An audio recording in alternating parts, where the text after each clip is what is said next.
The last thing you want to see on a weekend is my Kizer, right? Okay, but nevertheless, there are always a few warmongers in the class, women aside, who don't like basketball. Now, what I'm saying, I'm wearing my aircraft carrier tie. I've alluded to the fact once or twice that I know something about the subject of aircraft carriers. And there'll be a special on History Channel tomorrow night from 8 to 10, and I just learned in the paper this morning, it might even run to 10:30 if you care, about a great American admiral by the name of Halsey in World War II.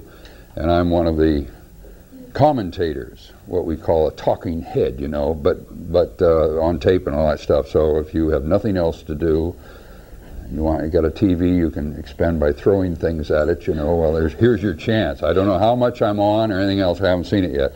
But anyway, there it is. Tell all your non-basketball friends. Saturday night at 8 to 10. It's Friday, isn't it? Okay. Write it down if you care. All right. And then when you want to learn more, you can go to the library and take out all my books. Okay. All right. Global cosmopolitanism. Cosmos means what?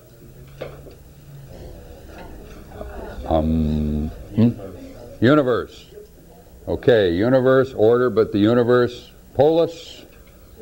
City. Okay. Universal city, the whole world, or what was called in the late 20th century, the global village. You know, here we are. The world is coming together in the late 19th century and has been ever since, until we're one big unhappy family now. But it's always been that way. Just to give you a thumbnail sketch, and I don't expect you to write all this down, but it'll impress you, all the things we take for granted in our technological society. Between the 1850s and 1914, the world is shrunken by technological inventions. And I won't say most, but a great many of them, of course, happened in the United States, which tells you volumes about how fast we, the United States, matured in every respect. So I'll just tick them off by decade. The 1860s, forgetting the Civil War, other things happened. The Transcontinental Railroad was finally connected in Utah, you know, across the whole continent. And the same time, literally, we have the first underwater cable, telegraph cable, between England and the United States. Of course, it's code, Morse code. We didn't do voice yet, but there it is. And now that connects us instantaneously with Europe. So 1860s, 1870 is the beginning of the great transatlantic passenger steamships, culminating, unfortunately, in the Titanic, which of course hit an iceberg and sank in 1912. But this is all, see, you don't depend on sail anymore now. So you get regular traffic, which speeds things up considerably, and it's much safer if you stay away from icebergs. So that shrinks the distance between Europe, the United States, and Asia. A little slower there. In the 1880s, the invention of electricity, the telephone, all mixed blessings, I dare say, and large bridges. The Brooklyn Bridge was opened in 1887, I think it was, or somewhere in the 80s. Anyway, and that, of course, that's intra-city. Brooklyn is part of New York. So now the great bridges began to be built, connecting cities which have rivers that have divided them. And that's kind of important because now you can get across quicker, because in the 1890s, we have the appearance of, well, the wireless telegraph is modernized so that they can use it on ships now, not with no wire, underwater cable. It's just, you know, in midair. The streetcar revolutions in the 1890s, so now all of a sudden you've got to start paving the roads in the cities to keep the tracks on for streetcars. The bicycle, the safety bicycle, which is the one we have today where the wheels are of the same size.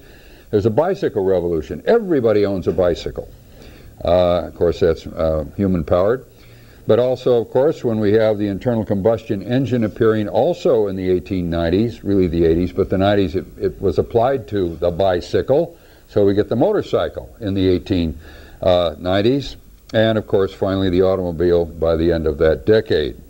And then the paved roads become an absolute necessity wherever there's automobiles. Have you ever seen any of the old movies, movies that aren't paved? They're mud holes, and you get these horseless carriages, and it's not just comedies. I mean, it was awful. And then in the first decade of the 20th century, topping it off, we have subway trains. You'd had subways before, but they were basically streetcars underground, pulled by horses.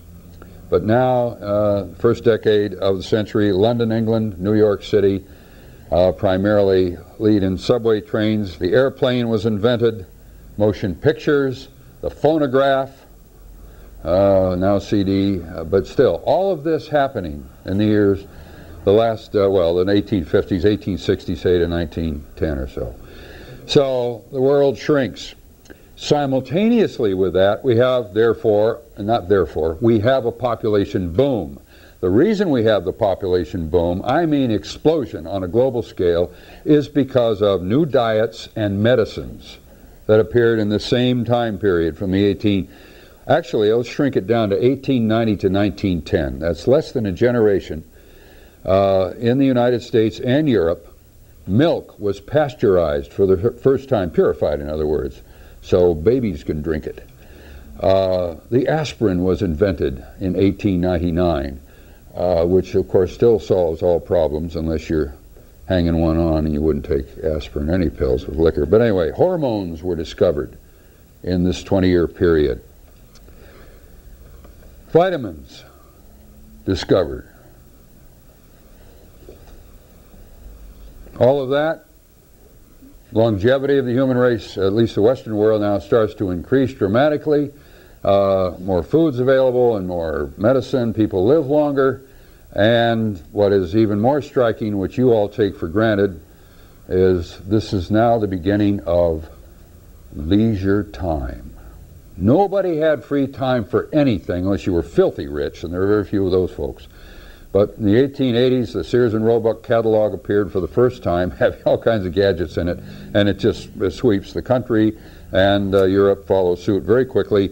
So now you have consumerism, selling things by mail order.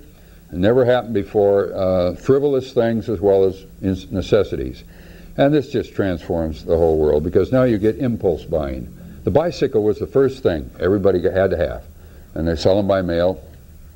You know, the Wright brothers were bicycle manufacturers in Dayton, Ohio, and that was the new thing, the new toy, the first toy, really. Now, when all this happens, all this transpiration and everything, that's the end of the old rural-based family. Now you have, of course, the urbanization of the world.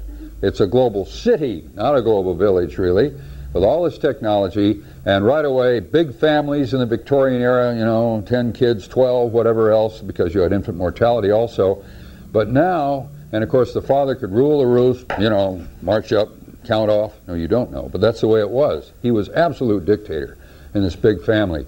By 1920, the average size family in the USA is down to 2 or 3 kids. And they're not going to take any stuff from their parents. They're not going to line up 2 or 3 kids and give them orders, that kind of thing. And now they want to be free, and they have all this high-tech stuff available to them. So this period is just the transformation of the human race. It's urbanization, growing steadily. Now, so much of this happened in the United States. Really, the center of Western civilization shifted to the United States in that period of the 1890s.